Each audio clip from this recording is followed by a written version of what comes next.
السلام علیکم ورحمۃ اللہ وبرکاتہ. کیا حال ہے سب کا؟ الحمدللہ. نحمده ونصلی علی رسولہ الکریم. اما بعد فاعوذ باللہ من الشیطان الرجیم. بسم اللہ الرحمن الرحیم. رب اشرح لی صدری ویسر لی امری واحلل عقدۃ من لسانی یفقہوا قولی. اللہ سبحانہ و تعالیٰ کا بہت بڑا احسان ہے ہم سب پر کہ اس نے ہمیں مسلمان بنایا اور قرآن حکیم اور رسول اللہ صلی اللہ علیہ وسلم کی زندگی کے ذریعے ہماری بہترین رہنمائی فرمائی.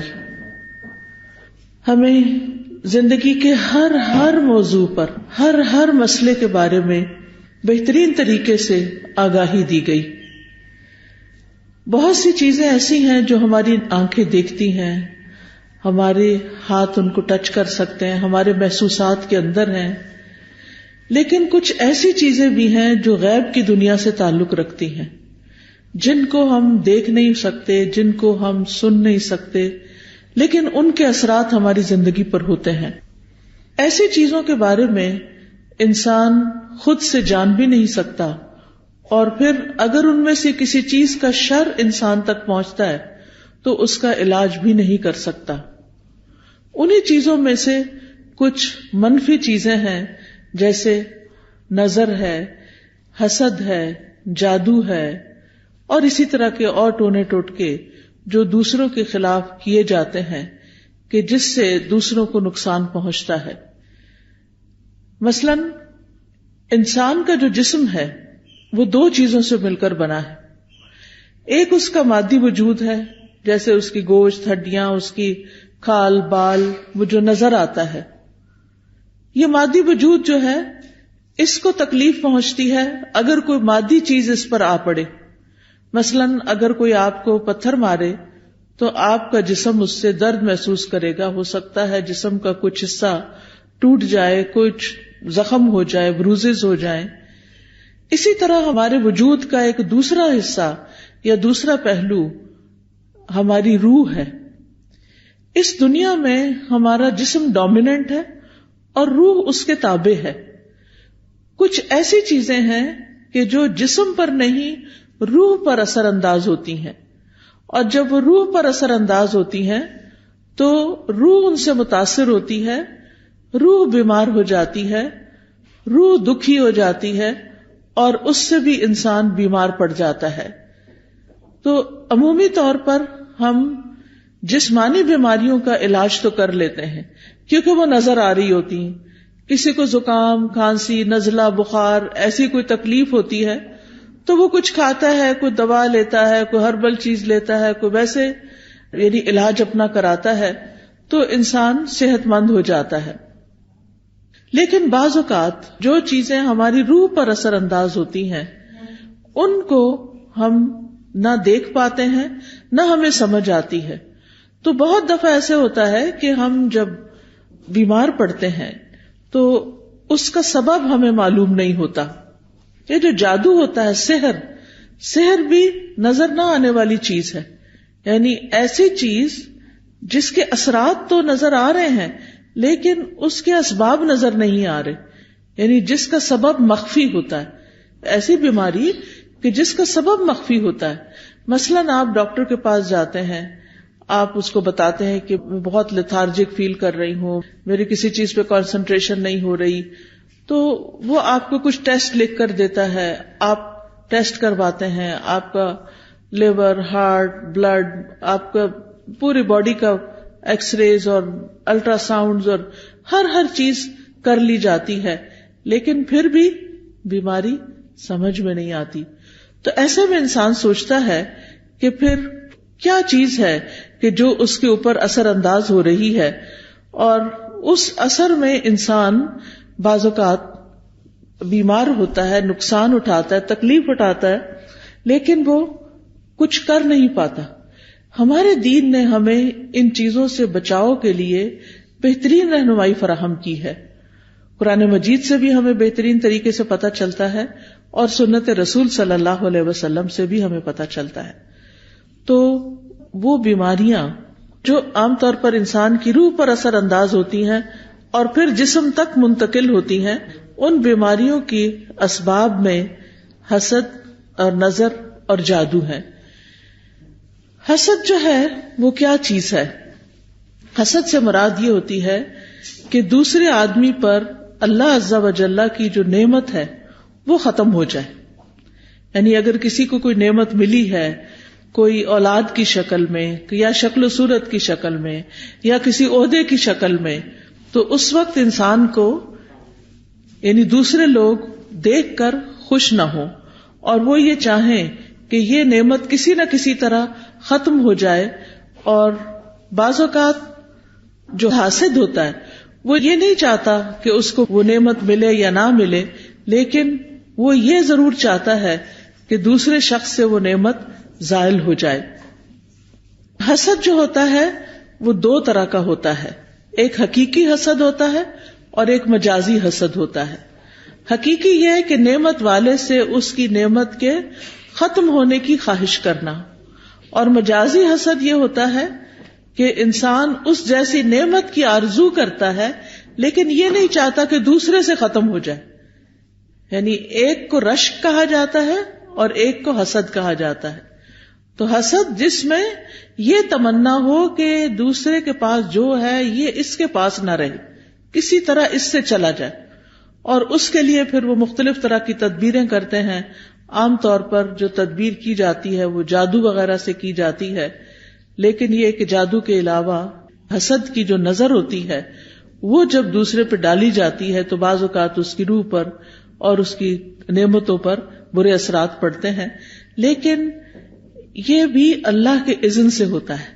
جیسے آپ دیکھیں کہ جراثیم تو ہر وقت آگے پیچھے ہیں، ہوا میں بہت سے جرمز گھوم پھر رہے ہوتے ہیں، لیکن وہ سارے ہمیں چمٹ نہیں جاتے اور سارے ہم پر اٹیک نہیں کرتے اور ان سب سے ہم بیمار نہیں پڑ جاتے، بلکہ ہمیں صرف وہی لگتے ہیں جو اللہ کا اذن ہوتا ہے۔ اور آپ نے دیکھا ہوگا کہ بعض اوقات جب ایک وبا پھیلتی ہے، ایک بیماری عام ہوتی ہے، تو ہر شخص نہیں بیمار پڑتا، اکثر لوگ پڑ بھی جاتے ہیں لیکن سب کے سب 100% بیمار نہیں ہوتے۔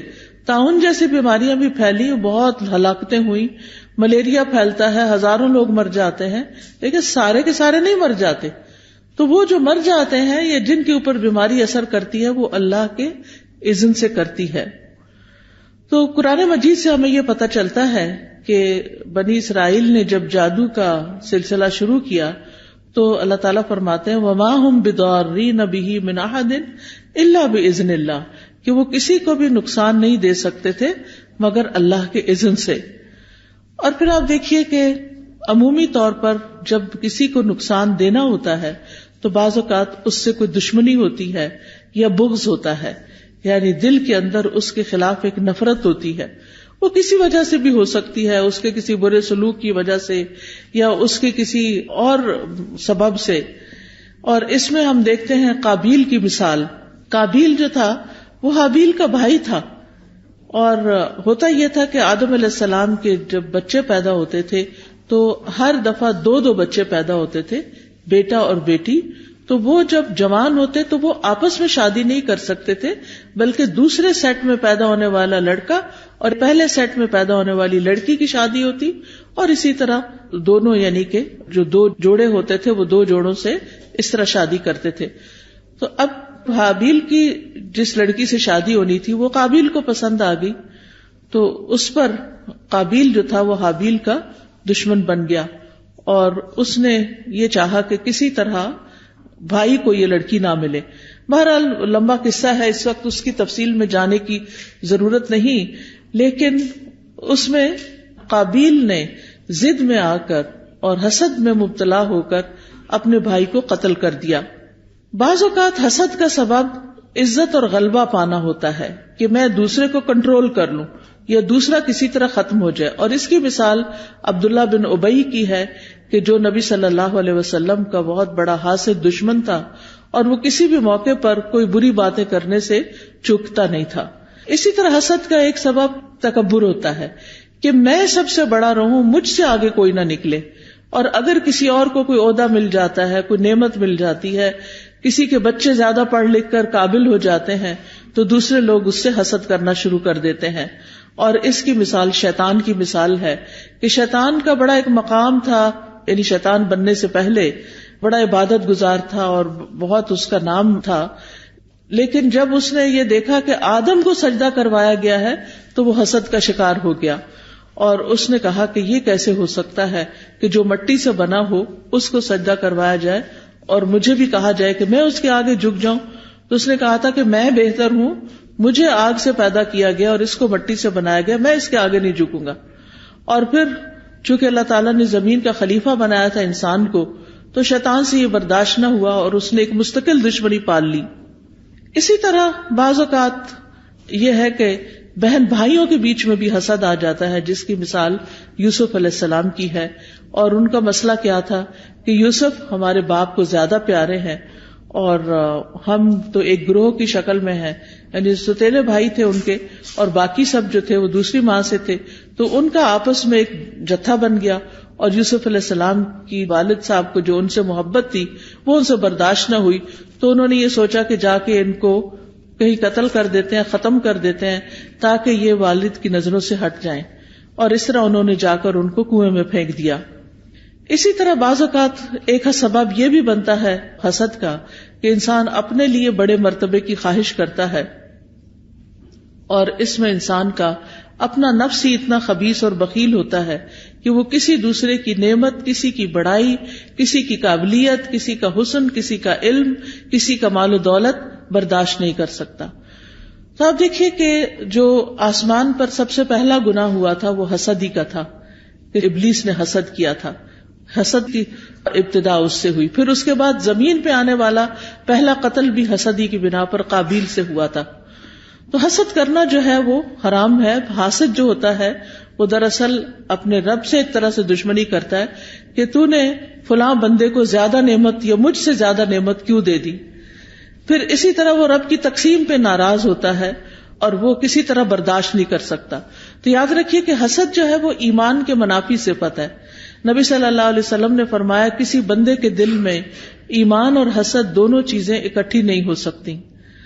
ابن قیم کہتے ہیں کہ کفر کے 4 ارکان ہیں، ایک تکبر، ایک حسد، ایک غضب اور ایک شہوت، اور یہ دین کو موڑنے والی صفات بھی ہیں. اور لوگوں کی خیر اور بھلائی اسی میں ہے کہ وہ اپنی نعمتوں کو دیکھے اور ان پر خوش ہوں، دوسروں کی نعمتیں دیکھ دیکھ کے جلے نہیں اور ان پر دل میں کڑھن اور حسد نہ رکھیں. اور یہ یاد رکھیے کہ حسد کا نقصان جو ہے وہ دوسرے کو تو ہوتا ہی ہے، لیکن جو کرنے والا ہے اس کا اپنا دین اور ایمان بھی ایٹ سٹیک ہوتا ہے، خطرے میں ہوتا ہے. حسد انسان کے اپنے جسم کو جلاتا ہے کیونکہ حسد کی آگ دل میں ہوتی ہے، اور جو حاسد ہوتا ہے اس کو کہیں کسی پل چین نہیں آتا اور وہ ہر وقت کڑتا رہتا ہے. اور خاص طور پر جس وقت اس کا انٹریکشن اس سے ہوتا ہے جس سے وہ حسد کرتا ہے تو اور بھی اس کے اندر تکلیف اٹھتی ہے. پھر حسد بغض کے وجہ سے لڑائی اور جھگڑے کا سبب بھی بن جاتا ہے اور نیکیوں کو خراب کر دیتا ہے اور نافرمانیوں اور شر کا سبب بن جاتا ہے. اسی طرح نظر بد جو ہے، نظر بد بھی حسد کی وجہ سے پیدا ہوتی ہے. اور نظر بد جو ہے وہ ایک طرح سے اس کو تیر کہا گیا کہ نظر کیا ہے، ایک تیر ہے.